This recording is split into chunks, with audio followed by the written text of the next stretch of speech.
राम राम मित्रों, नमस्कार। सरिता दीदी की क्लासेस में एक बार फिर आपका हार्दिक स्वागत अभिनंदन है कि आज मैं बहुत दिनों के बाद क्लास ले रही हूँ, तो उसके लिए मैं क्षमा चाहती हूँ। आज हमारी जो क्लास है वो छंद से रिलेटेड टॉपिक से क्लास है, और छंद टॉपिक जो है हमारा 12th बोर्ड क्लासेस में लगता है, और बोर्ड परीक्षाएं हैं तो उनके बहुत महत्वपूर्ण काम में आने वाली चीज़ है। और साथ ही साथ हमारे जो कंपटीशन की तैयारी करने वाले भाई बहन हैं हिंदी से, उनके भी बहुत काम का ये टॉपिक है। तो ठीक है, हम बिना समय गंवाए सीधा हमारे टॉपिक पे आते हैं। आज हम बात करते हैं छंद की। सबसे पहले हम ये देखते हैं कि छंद कहते किसको हैं।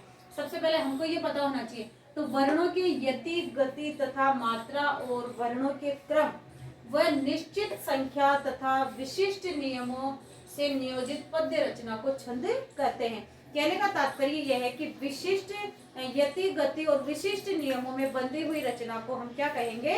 छंद कहेंगे। सबसे पहली बात तो ये हुई। सेकंड इंपॉर्टेंट बात ये है, सबसे पहले हम ये देखते हैं कि छंद के प्रणेता कौन थे। छंद के प्रणेता कौन थे, या छंद के प्रवर्तक कौन थे, या छंद का आदि ऋषि किसको माना जाता है? तो छंद के प्रणेता कहा जाता है पिंगल ऋषि को। किसको कहा जाता है? पिंगल ऋषि को। यहाँ से भी क्वेश्चन पूछा जाता है, तो आप इसको याद रखेंगे कि छंद के प्रणेता कौन थे? पिंगल ऋषि थे। ठीक है, यहाँ तक आपको याद रहेगा। अब बात हम करते हैं छंद की, कि छंद कितने प्रकार के होते हैं। सबसे पहले हम देखेंगे छंदों के प्रकार, कि छंदों के कितने प्रकार है, या छंद कितने प्रकार के होते हैं। तो छंदों के प्रकार की जब हम बात करते हैं, तो छंद आपके होते हैं 2 प्रकार के। याद रखेंगे, छंद कितने प्रकार के होते हैं? 2 प्रकार के होते हैं। ठीक है, छंद कितने प्रकार के होते हैं? छंद 2 प्रकार के होते हैं। सबसे पहला होता है वर्णिक छंद, और दूसरा होता है मात्रिक छंद। हमने बात करी छंदों के प्रकार की, कि छंद कितने प्रकार के होते हैं। छंद 2 प्रकार के होते हैं, वर्णिक छंद और मात्रिक छंद।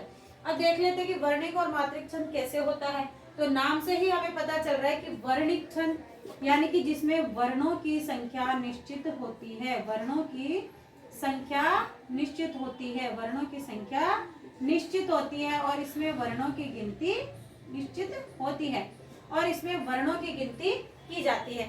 जैसे आपके वसंत तिलका, मालिनी छंद, शिखरिणी, मंदाक्रांता, ये जितने भी छंद है आपके, ये सब आपके आते हैं वर्णिक छंद में। ये वर्णिक छंद के उदाहरण है, इनमें वर्णों की गिनती की जाती है। दूसरा हमारा होता है मात्रिक छंद, जिसमें हम मात्राओं की गिनती करते हैं, यानी कि जिसमें मात्राओं की संख्या निश्चित होती है, मात्राओं की संख्या निश्चित रहती है, इन्हें हम कहते हैं मात्रिक छंद।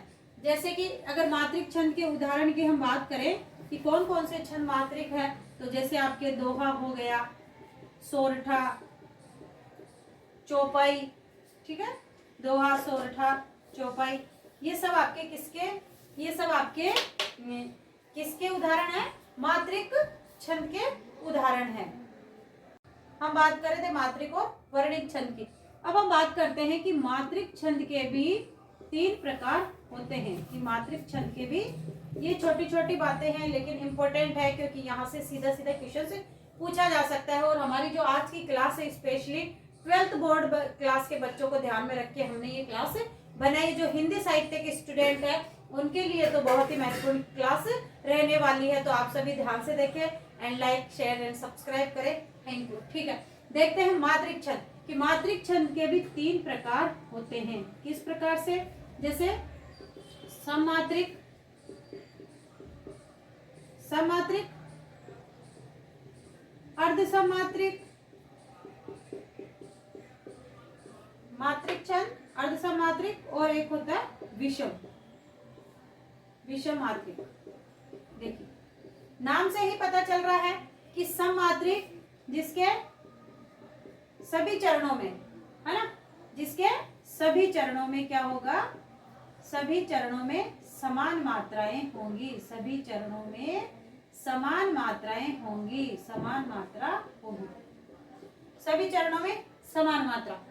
अर्धसममात्रिक में क्या होगा आपके? अर्धसममात्रिक में 2-2 चरणों में, 2-2 चरणों में समान मात्रा होगी। 2-2 चरणों में समान मात्रा होगी। और विषम मात्रिक छंद में क्या होगा? जो इन दोनों में नहीं आएगा वो छंद का प्रकार आपके किस में आएगा, विषम मात्रिक छंद में आएगा। और इसमें ज्यादातर 4 से अधिक पंक्तियों के जो आपके छंद होते हैं, जैसे उल्लाला छंद हो गया, रोला छंद हो गया। जैसे उदाहरण के लिए आप देखें, रोला, उल्लाला या कुंडलिया छंद आपके कौन सा हो जाएगा, कुंडलिया छंद, जो कि 4 से अधिक पंक्तियों में होते हैं। तो ये किस में आएंगे, आपके विषम मात्रिक छंद में आएंगे। धन्यवाद। आज हमारी क्लास यहीं तक रहेगी। अगला नेक्स्ट वीडियो हम कल डालेंगे। आप लोग तैयार रहे, लाइक शेयर एंड सब्सक्राइब करें, हमारा साथ बना रहे।